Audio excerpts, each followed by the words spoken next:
naman dyan. At magdaog kita, aramon niya to ang kakaibang mga impormasyon, mga istoryang mapapakinabangan baaguan panguntuhan. Totoo yan! Uya na ang programang Aramon Yato digdi sa DCGB. Kaiba si Mardela, Aramon Yato.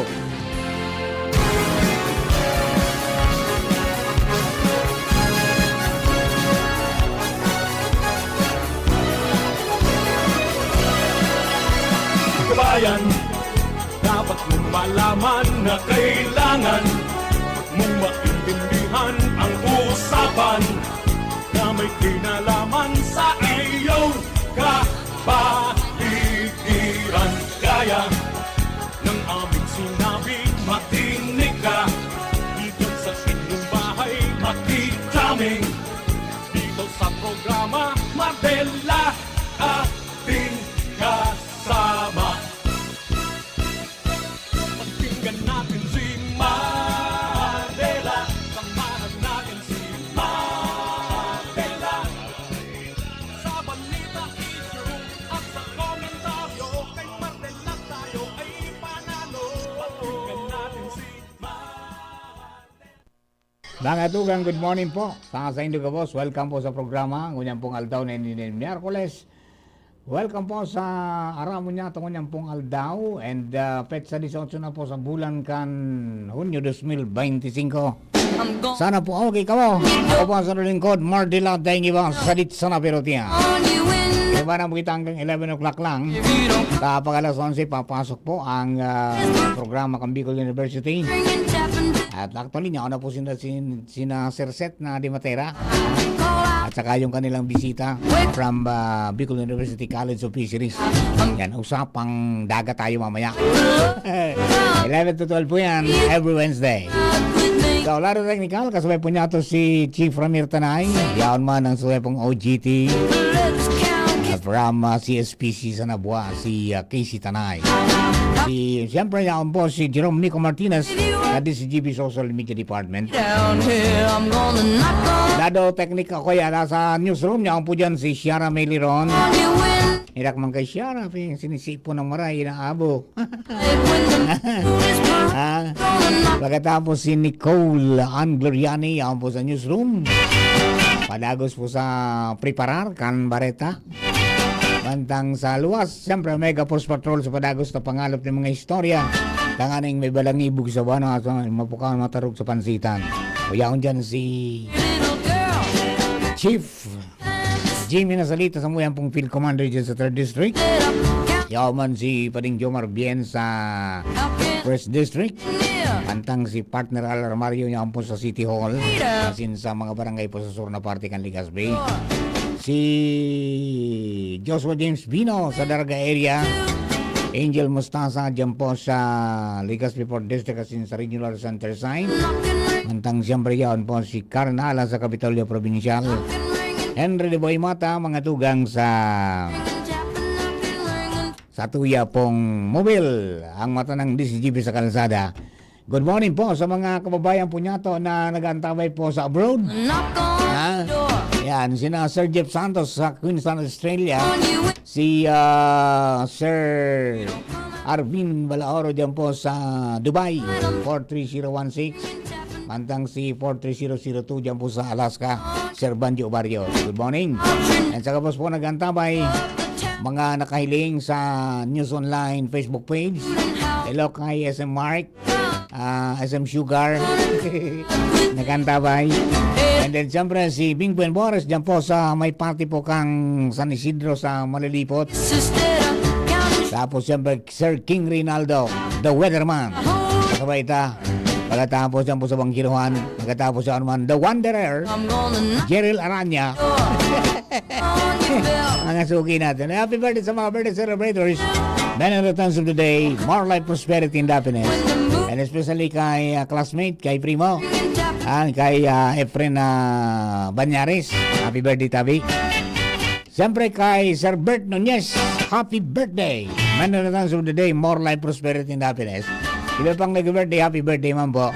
Sa mga misis, rikas-rikasan, taon na naman, sarap-sarap ng mapremyuhan. O bueno, mga tugang duman po sa mga kababayan ta. May mga naghahabol pa. Habol nga kita kang kunyan. Kan bakasyon. Sen nga maray magduman.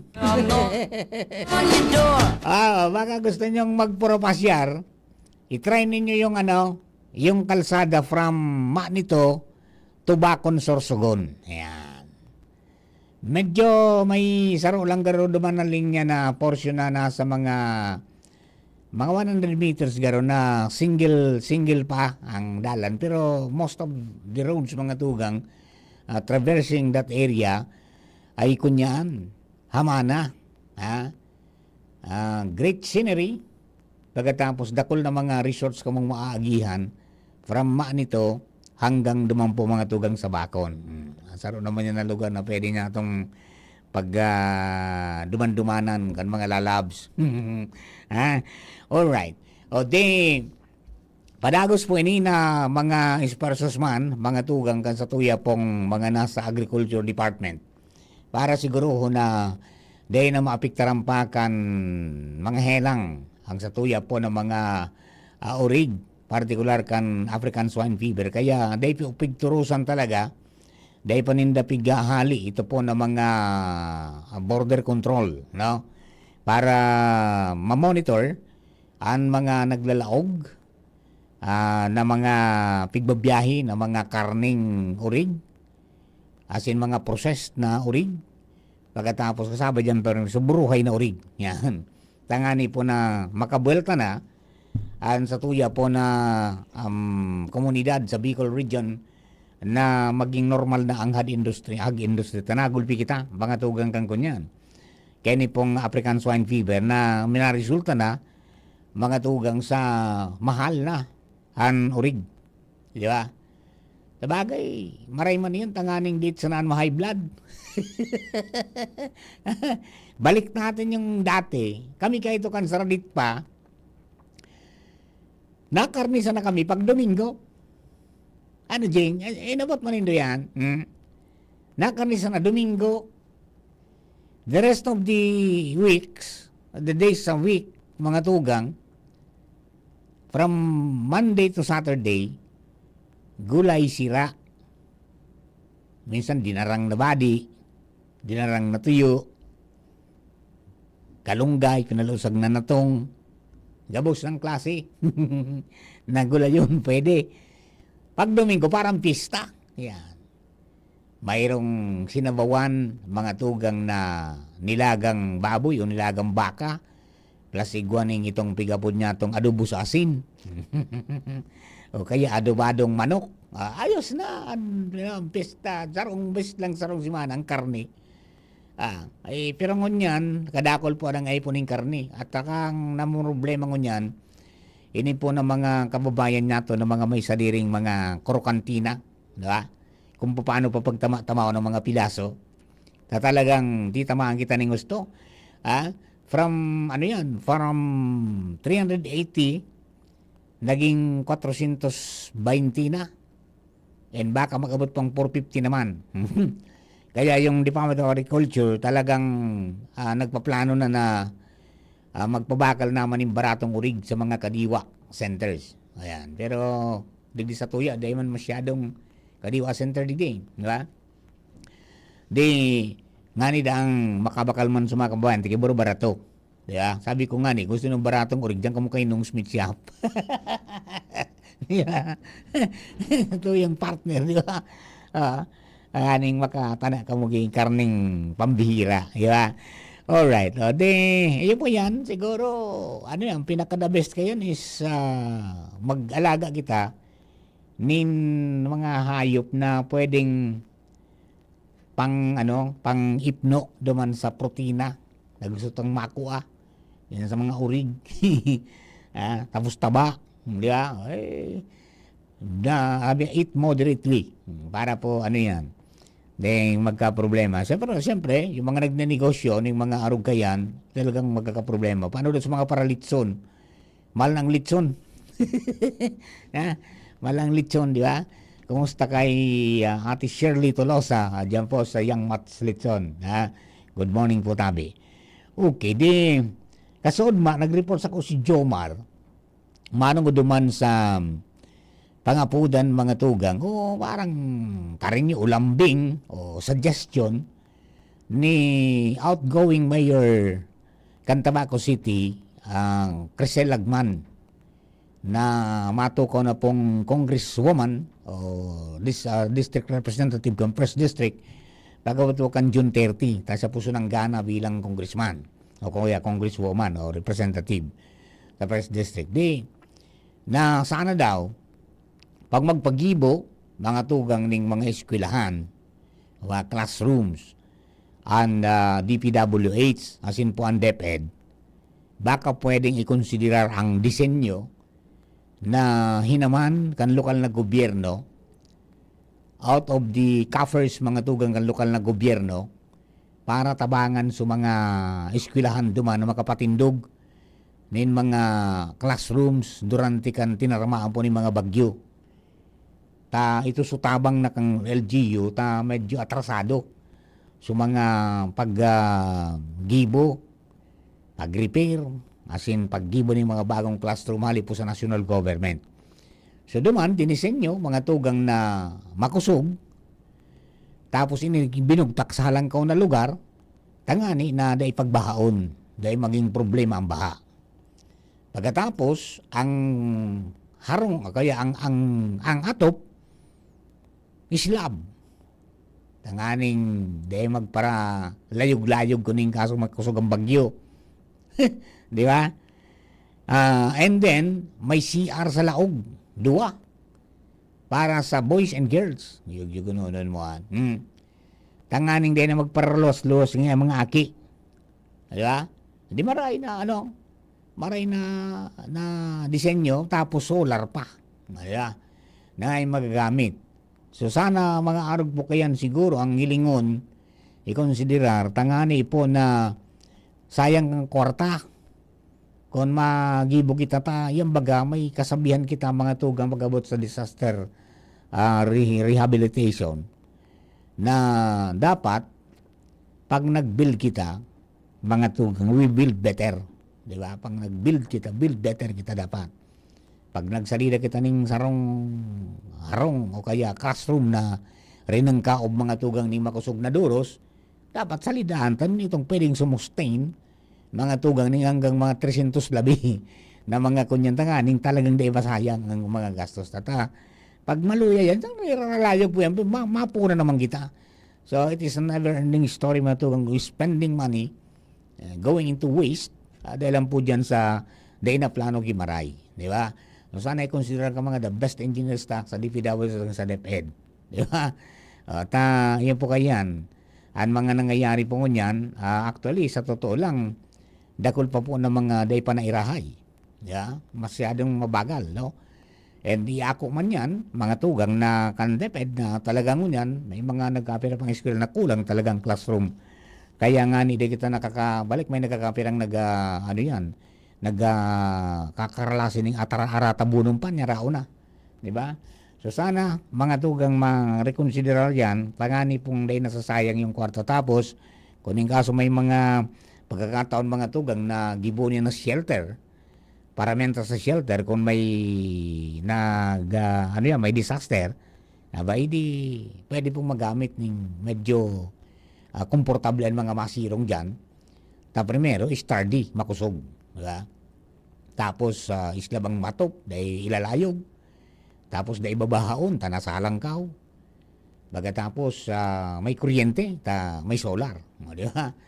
Yun po, tabi, ang mga suggestion mga tugang ni Mayor Crisel para po sa mga taga-DPWH at saka sa DepEd.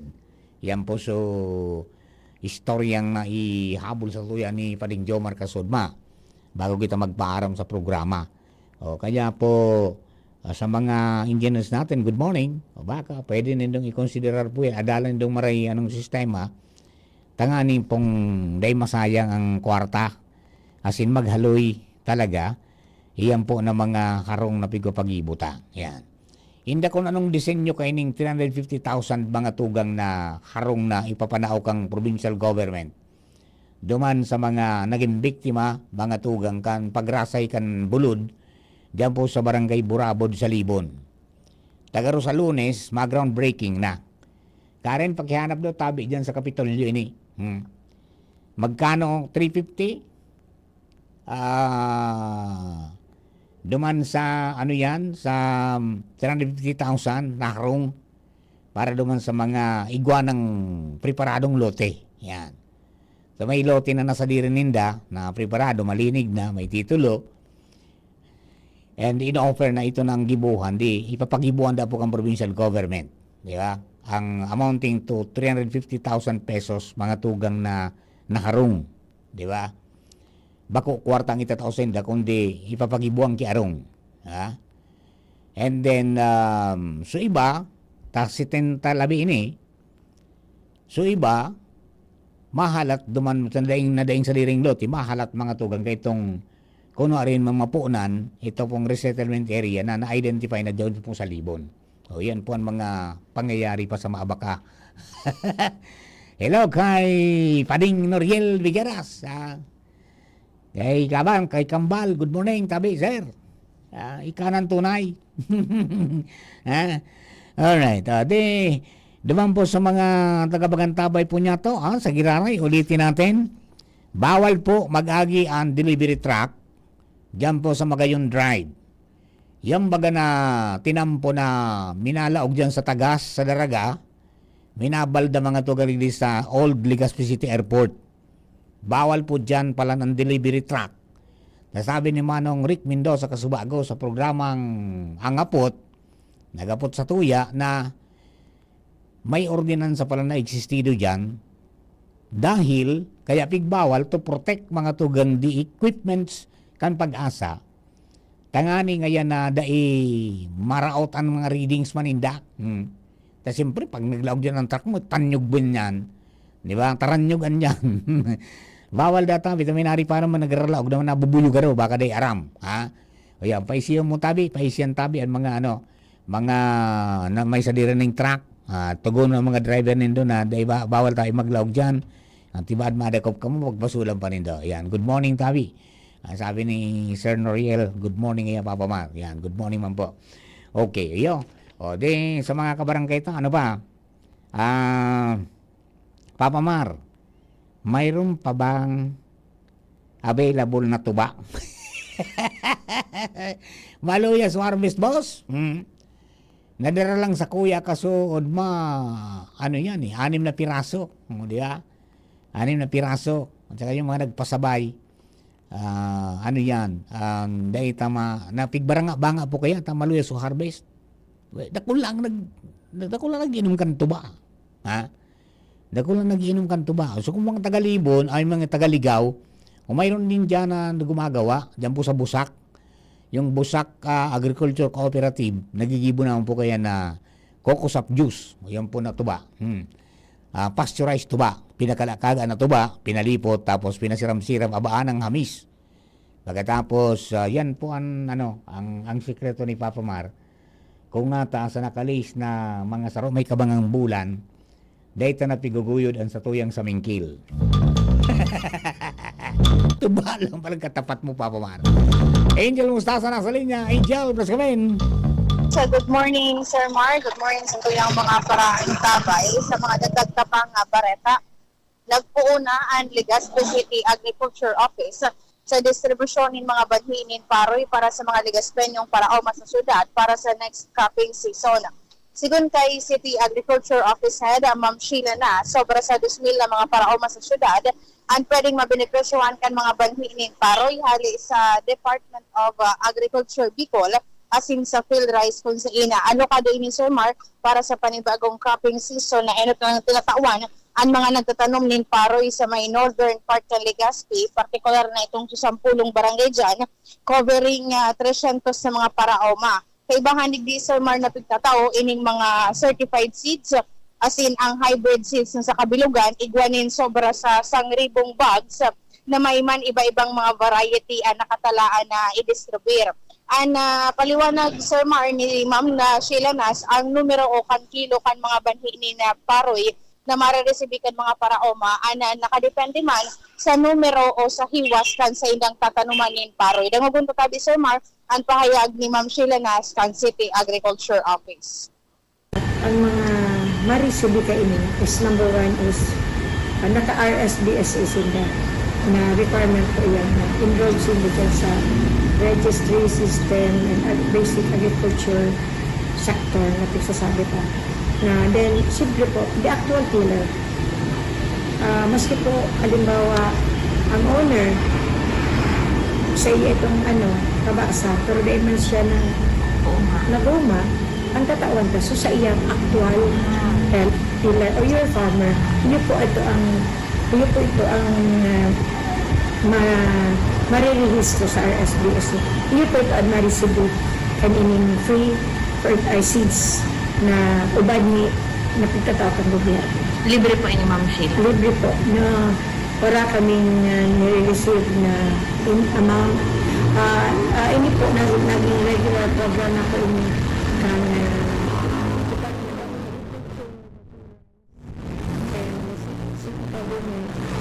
yun na po yun.